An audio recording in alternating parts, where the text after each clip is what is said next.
Hello, and welcome to my channel. I'm Audie Jake. I'm just a friendly autistic person here to talk to you about issues related to autism, as well as other types of videos not autism related.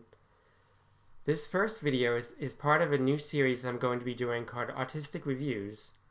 This is a series in which I will be reviewing any type of media featuring autistic characters from the perspective of how good I think it is representation-wise, as well as how good it is in general. The reviews can be for anything from movies, TV shows, comics, video games, books, and more.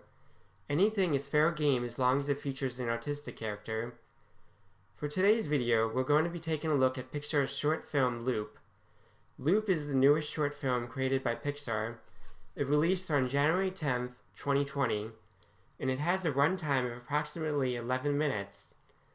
The basic premise of the story involves a nonverbal autistic girl named Renee and an allistic or not autistic boy named Marcus being paired up as canoe partners at the summer camp that they attend.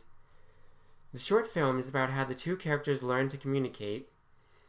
The very first shot of the short shows Renee as she is sitting in a canoe, stimming by listening to a song on her phone that is comprised of beeping sounds and dog bark sounds.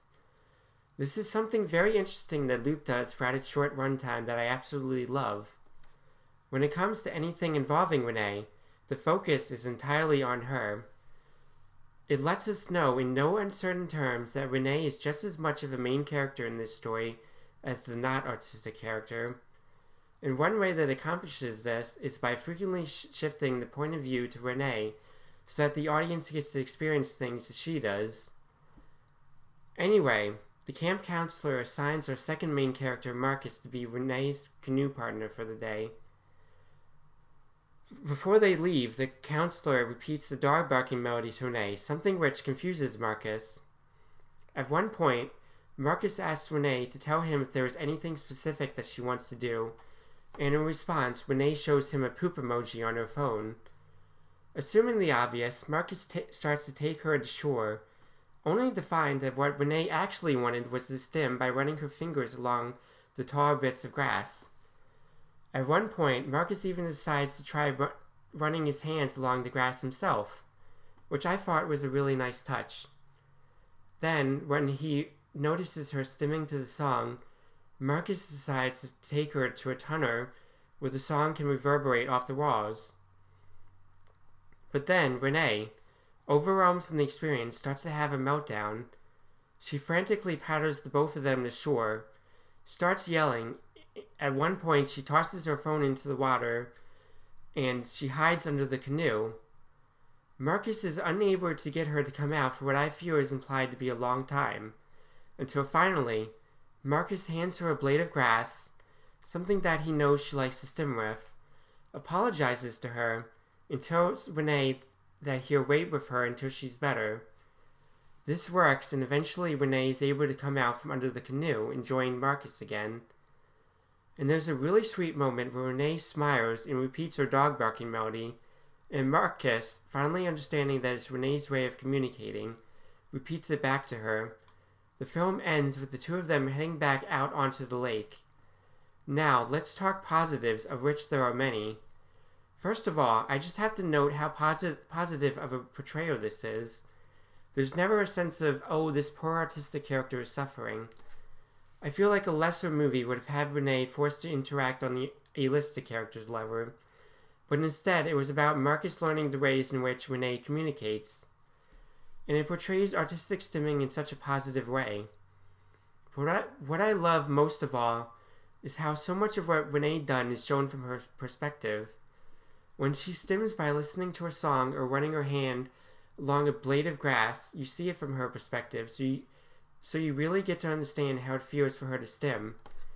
And what I especially love is that the entire meltdown scene is shown from her perspective. It's not just something you see from a neurotypical character's perspective. You can actually see why it happens and how scary it feels for the autistic character. And finally, I love how the plot revolves around the autistic character learning the way in which the autistic character communicates. Also, while researching the movie, I discovered that Renee is actually voiced by a nonverbal autistic actress named Madison Brandy.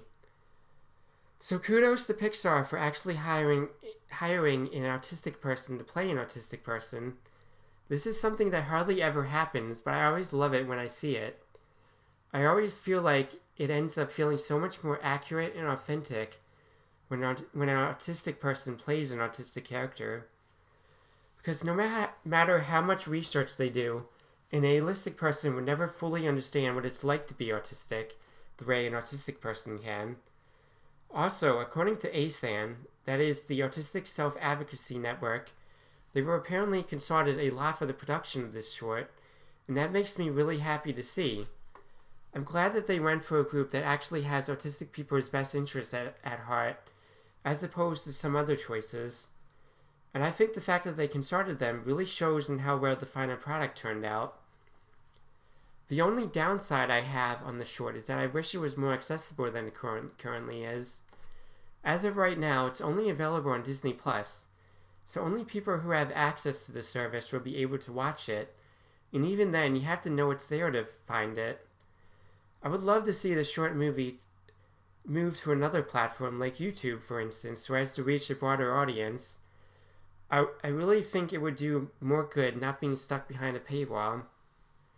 Overall, I have to say that Loop, in my opinion, is a wonderful bit of representation. It's all done so wonderfully, and I think it portrays the main character's autism in a really positive, realistic way. I hope we see more bits of representation like this in the future, as Loop was very much a pleasant surprise. Have you seen Loop? What did you think of it? Do you agree or disagree with what I said? Or do you have any suggestions for other media with autistic characters for me to review? Let me know in the comments down below. Until next time, I'm Audie Jake.